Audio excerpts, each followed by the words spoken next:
You might be familiar with the old Star Trek episodes in which Captain Kirk would encounter unknown life forms on new planets and declare, "We come in peace."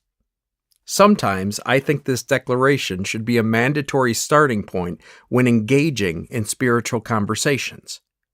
We come in peace. It often feels as if completely different worlds are colliding when two people with opposing viewpoints encounter each other. There seems to be two reflexive instincts.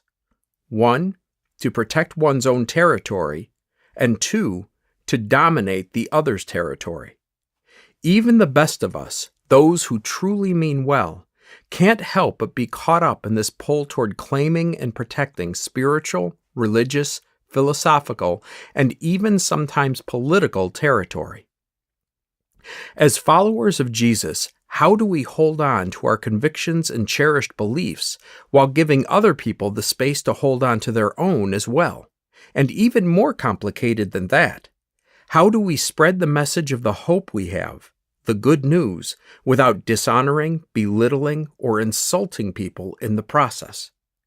The collision of opposing worldviews involves uncomfortable elements that are nearly impossible to eliminate. There is anxiety. There is self-protection. There is tension. There is fear. There is pride. There is defensiveness. There is vulnerability. When we enter spiritual conversations saying sincerely, "We come in peace," we are not attempting to remove all discomfort. Rather, we are trying to add something. We are adding honor. We are giving understanding. We are seeing the whole instead of the pieces. And mostly, we are giving dignity. Dignity can be defined as bearing, conduct, or speech indicative of self-respect or appreciation of the formality or gravity of an occasion or situation. The word gravity stands out. When we recognize the gravity of a situation, we inevitably treat it, or in this case, persons of varying beliefs, with greater respect and deference. Offering platitudes and being condescending, rude, superficial, disingenuous, frivolous, ignorant, and unaware are unthinkable approaches or attitudes when we appreciate the gravity involved. Basically, dignity says, this is a big deal, and we know it. Another definition of dignity is worthiness. This word strikes a deep chord as well. We treat something that, or someone whom, we deem worthy as special, valuable, even extraordinary. The eyes of the heart look at the object of worthiness and proclaim, "You mean something to me, and I genuinely see you." If there's a time when dignity should be front and center, it's when we're talking about God.